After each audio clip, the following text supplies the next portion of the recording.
je veux parler de l'antisionisme et de l'antitalmudisme, qui sont deux formes d'antisémitisme. L'antitalmudisme, bien entendu, est beaucoup plus ancien que l'antisionisme. Et comme je l'ai montré dans différents travaux, notamment en 2002, dans mon ouvrage Les sionismes et ses avatars au tournant du XXe siècle,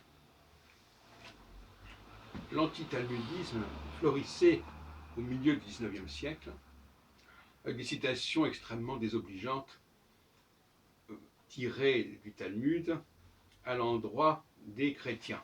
Bon.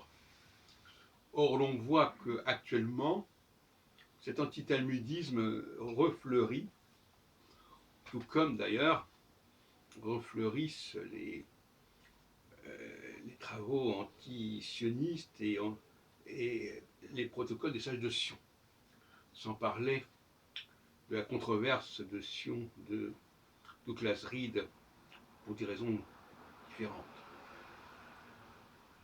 Où est-ce que je veux en venir? Je veux en venir à l'idée que dès que les Juifs se rassemblent autour d'un lieu, ou se rassemblent autour d'une loi, il y a des problèmes. Ça leur porte malheur. Un lieu, ça peut être par exemple Israël, d'où l'antisionisme, et une loi, eh bien, c'est non seulement l'Ancien Testament, mais c'est aussi le Talmud.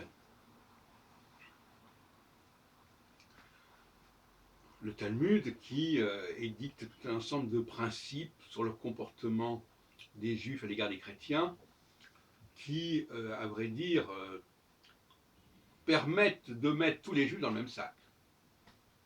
Et actuellement, ce que j'entends dans l'antitalmudisme, c'est des propos du genre regardez, dans le Talmud, il est écrit ceci, donc tous les Juifs aujourd'hui pensent cela des chrétiens.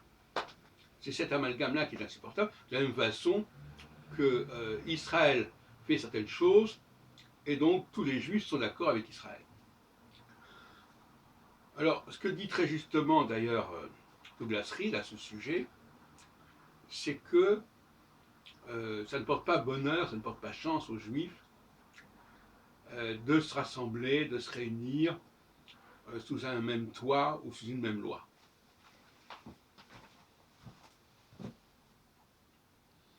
C'est pour ça que je suis pour un judaïsme laïque, où chaque individu juif joue son jeu, joue son rôle dans un milieu non juif, et pas selon les principes de telle ou telle judéité.